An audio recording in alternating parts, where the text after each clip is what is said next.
आमदार रोहित पवार यांनी पंतप्रधान नरेंद्र मोदी यांच्यावर पुन्हा एकदा टीकास्त्र डागलाय। रुपया केवळ डॉलरच्याच नाही तर शेजारील अत्यंत कंगाल देश असलेल्या पाकिस्तानी रुपयाच्या तसंच बांगलादेशी चलनाच्या तुलनेत सुद्धा कमकुवत होतोय। गेल्या वर्षभरात अत्यंत दिवाळखोर असलेल्या पाकिस्तानच्या तुलनेत आपला रुपया तब्बल 10% कोसळलाय।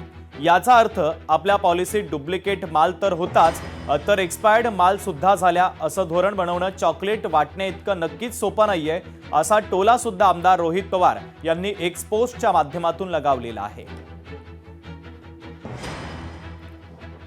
छत्रपती संभाजीनगर महानगरपालिकेमध्ये सत्ताधाऱ्यांच्या कारभाराला 100 दिवस पूर्ण झाले।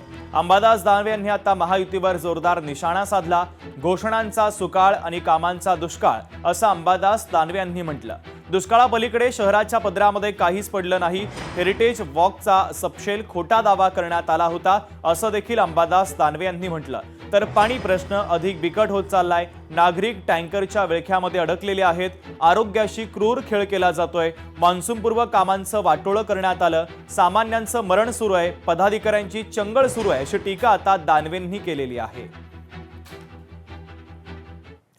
मराठा समाजासाठी आता फडणवीस सरकारकडून एक खुशखबर आहे। अण्णासाहेब पाटील आर्थिक मागास विकास महामंडळाला निधी दिला जातोय। महामंडळाला 150 कोटींच्या निधीला मंजुरी देण्यात आली।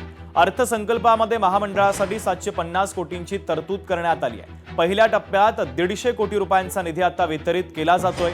नियोजन विभागाच्या माध्यमातून या संदर्भातला GR अर्थातच शासन निर्णय सुद्धा जारी करण्यात आलेला आहे।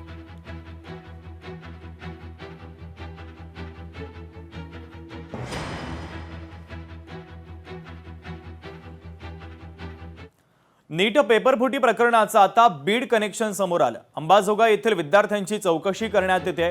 लातूरमध्ये शिक्षण घेणाऱ्या अंबाजोगाई येथील विद्यार्थ्यांची चौकशी करण्यात आली आहे। विद्यार्थ्यांचे मोबाईल आणि मेमरी कार्ड देखील आता ताब्यात घेतल्याचं कळतंय। तर विद्यार्थ्यांनी पेपर घेतल्याचा संशय तपास यंत्रणांना आहे। तर त्या अनुषंगानं आणि त्या दिशेनं आता तपास यंत्रणांनी या विद्यार्थ्यांची कसून चौकशी सुरू केली आहे।